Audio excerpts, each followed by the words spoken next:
చాలామంది ప్రతిరోజు పూజ చెయ్యరండి. ఎందుకంటే నాకొచ్చిన కామెంట్స్‌లో నాకు తెలిసింది ఏంటి అంటే, "అక్క రోజు దీపం పెడతారా?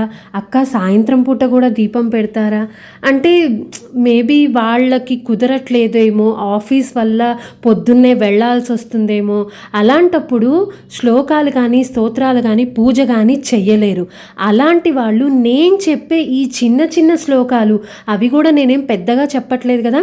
ఈ చిన్న చిన్న శ్లోకాలని మీరు బస్సులో అయినా, ఆటోలో అయినా, ఆఫీస్‌లో అయినా సరే కూర్చొని చదువుకోవచ్చండి. తప్పేమీ లేదు. చదువుకోవడం అనేది ముఖ్యము. అలాగే 3వ శుక్రవారం చదవాల్సిన ఈ శ్లోకాన్ని నేను ఇక్కడ ఇస్తున్నాను.